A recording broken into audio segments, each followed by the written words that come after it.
Daf Yomi, tractate Menachot, page 102b. We were up to the last word on 102a, and the rabbis say, the Chachamim Omrim, and now it's 102b, top. Yireh ad shistaeh v'yimchar v'yipol damav l'nidava. Rabbi Eliezer Omer, Yakriv, Shimenu ba chet al ze harehu ba al chet achel. It is treated as a guilt offering that was disqualified, and it should graze until it becomes blemished, and then it is sold, and its money that is received from the sale is allocated for communal gift offerings. Rabbi Eliezer says it should be sacrificed in its current state, since if it does not come to atone for this sin, it will come for a different sin, as he certainly committed some sin of which he is unaware. Mishenishchat nodalo hadam yishafech yabasal yisareh.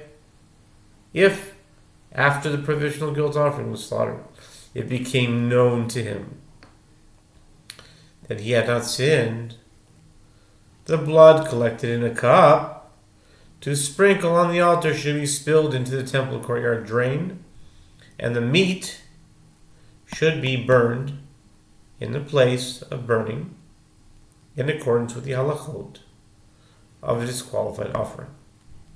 Nizrak hadam Abasar ge'achel v'Rabbi Yossi Omer afilo damakos yizarek abasar ge'achel. If the blood was already sprinkled on the altar when it became known to him that he had not sinned, the meat of the offering is eaten by the priests in the normal manner. And Rabbi Yossi says, even if he discovered that he had not sinned while the blood was still, just one moment here, put us on pause. Okay, where were we? We were holding by where the meat is eaten. Rabbi Yossi says even if he discovered that he had not sinned while the blood is still in the cup, it is sprinkled on the altar and the meat is eaten. Okay, Amar Rava, Rabbi Yossi v'shizar v'shimon amra diamar kol ha'omed lizrok kizaruk dami. And Rava says, in explanation of Rabbi Yossi's opinion, Rabbi Yossi stated this ruling in accordance with the opinion of Rabbi Shimon, who says that for any blood that stands to be sprinkled on the altar, it is as if it has already been sprinkled. Therefore, once the blood is in the cup and is ready to be sprinkled, the meat is permitted as though the blood already had been sprinkled. This statement contradicts Rav Ashi's opinion that with regard to the status of the meat as food, an offering whose blood stands to be sprinkled is not necessarily considered as though it has already been sprinkled. Midehu taime amri bebarav b'mishpei Rabbi Yossi v'chanina hainu taima de Rabbi Yossi likasova klei shores mikachines apsulin lichatchila likarev. The Gemara responds, is that the reason for Rabbi Yossi's opinion? They say in the West, in Eretz Yisrael, in the name of Rabbi Yossi Bar Chanina, that this is the reasoning of Rabbi Yossi. His reasoning is that he holds that a service vessel sanctifies disqualified offerings to be sacrificed on the altar ab initio, and in this case the blood was already in the service vessel.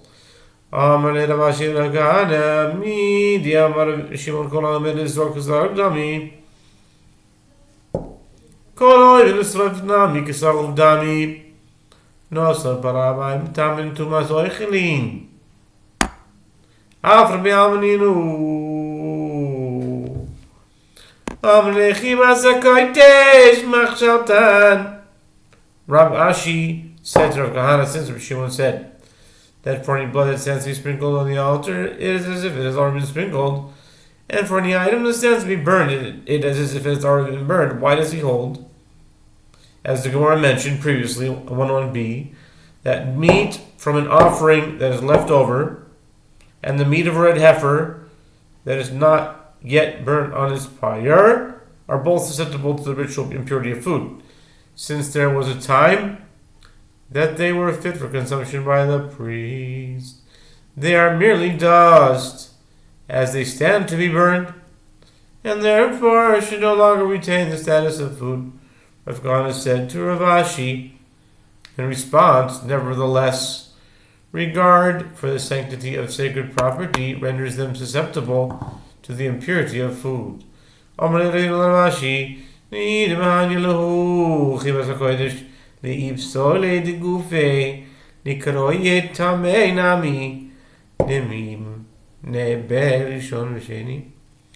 says, Rashi, granted that regard for the sanctity of sacred property is effective in order to disqualify the meat itself if it becomes impure, but is it also considered impure to the extent that one counts first and second degree with regard to it, as indicated by the language, susceptible to the ritual impurity of food? Accordingly, if the meat came into contact with the primary source of impurity, it would have first degree impurity, and it would subsequently transfer second degree impurity to an item that comes into contact with it. Sorid. Menachot monin barishon v'sheni. If that were the case, one could resolve the dilemma that Rish Lakish raises with regard to a dry portion of flour taken from one of the meal offerings that has not come into contact with a liquid and is therefore susceptible to impurity, due only to regard for its sanctity. Does one count first and second degree impurity with it? Or does one not count first and second degree impurity with it? Since Reish Lakish's inquiry is unresolved, presumably the same uncertainty applies here. The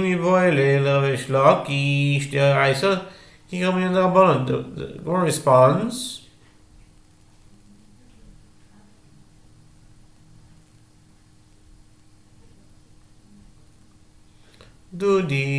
wow. Gemara responds, when Rish Lakish raises the dilemma with regard to the status of the dry mass of the meal offering by Torah law, as consecrated items are burned only when rendered impure by Torah law. When we said that leftover meat and the meat of the red heifer are susceptible to the impurity of food, we were inquiring about the status of the leftover meat and of the red heifer by rabbinic law, and therefore nothing can be derived from the dilemma raised by Rish Lakish. Okay, Mishnah, new Mishnah. In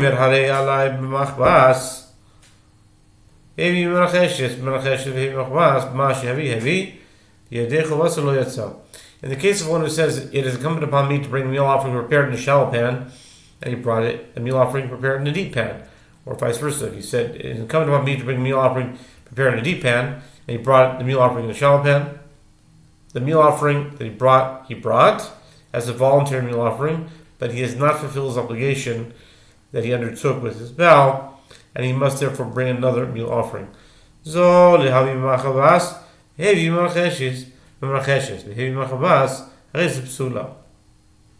he said, this tenth of an eighth of flour is a meal offering to bring in a shallow pan, and he brought it prepared in a deep pan, or instead he said, this tenth of an eighth of flour is a meal offering to bring in a deep pan, and he brought a meal offering prepared in a shallow pan, this offering is not valid, because he did not fulfill what he had stated concerning that tenth of an ephah of flour. In the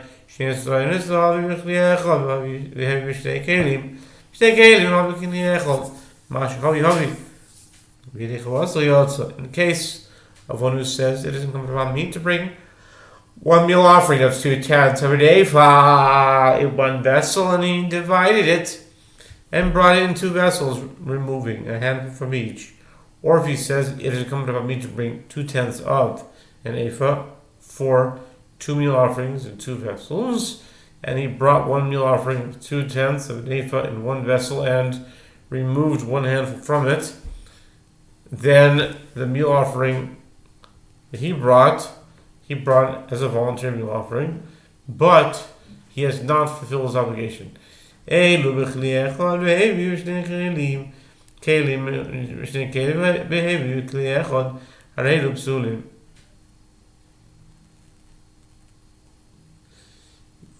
he says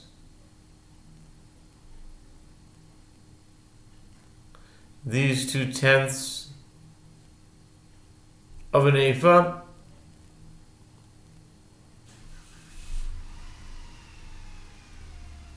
before me are a meal offering in one vessel, and he divided them and brought them into vessels, removing a handful from each. Or if he says that these tenths of an ephah are two meal offerings in two vessels, and he brought them in one vessel, both of these offerings are not valid, because in both cases he deviated from the number of handfuls that he vowed to remove. In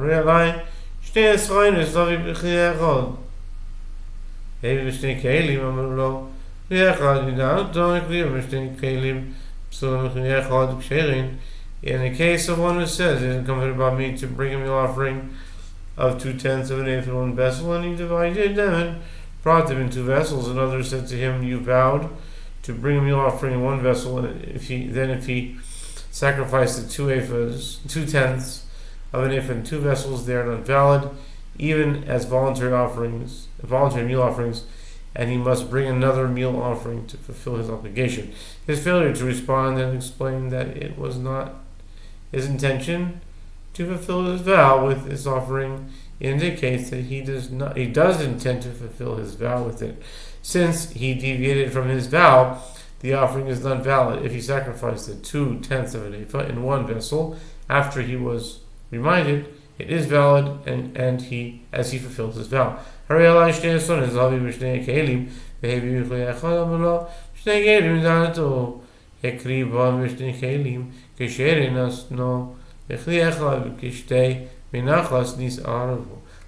in the case where one says, it is incumbent upon me to bring two meal offerings, totaling 2/10 of an ephah in two vessels, and he brought it all in one vessel, and others said to him, you vowed to bring a meal offering in two vessels.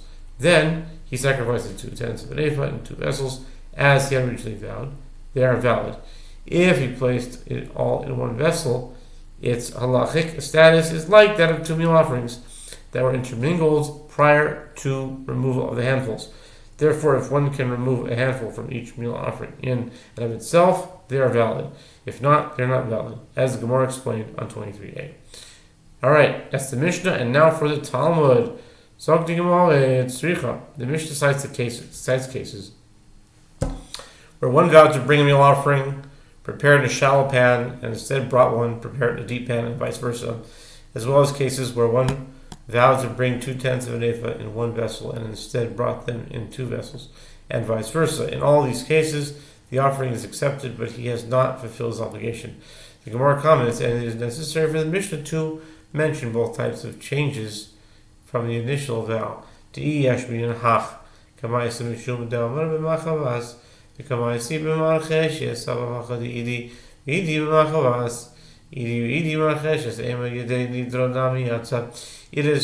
is necessary because had the Tana taught us only this first case, one might think that perhaps this individual does not fulfill his obligation because he said in a shallow pan and he brought it instead in a deep pan. But here, where he changes the number of offerings, but both this, the offering specified in his vow, and that the offering that he actually brought are in the shallow pan, or both this and that are in the deep pan, I would say that he has indeed fulfilled his vow, as the difference in number of offerings brought is not significant. Therefore, the Talmud taught the second case as well, to teach that the change in the number is in fact significant.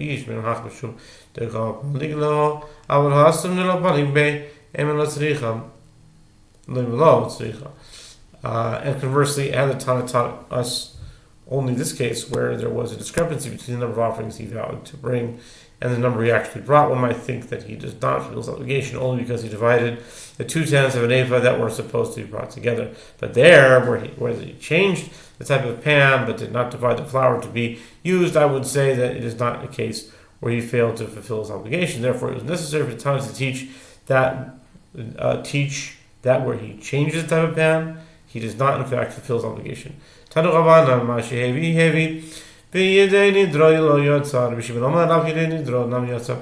sages taught in Braita a case similar to that of the Mishnah. If one brings a meal offering somewhat different from that which he vowed to bring, then the one that he brought as a voluntary meal offering, but he has not fulfilled his vow. Rabbi Shimon says he has even fulfilled his vow, as Rabbi Shimon maintains that the type of pan or the number of offerings is not significant. Zolavi b'achavas v'tanya lo kidshum klei shoreis. Amar Rabbi lo kidshum likorev, avol kidshum liposel. The Mishnah teaches that if he says this 10th of an ephah of flour is a meal offering to bring in a shallow pan, and he brought a meal offering, prepare it in a deep pan instead, it is not valid. The Gemara asks, but isn't it taught in Braita that in this case the servant's vessel does not consecrate the flour, since he brought it in a different servant's vessel than he had vowed? Therefore, the meal offering is still non-sacred and can be used. The Gemara answers that the Braita should be understood according to that which Abaye says. Under such circumstances, the servant's vessel does not sanctify them with regard to being sacrificed on the altar, but it does sanctify them in order to become disqualified. And Abaye says an additional comment about the previous case. The sages taught in the Mishnah that in the case of a change in the type of meal offering, the meal offering not valid, to be continued. Probably start from this thing again just to review.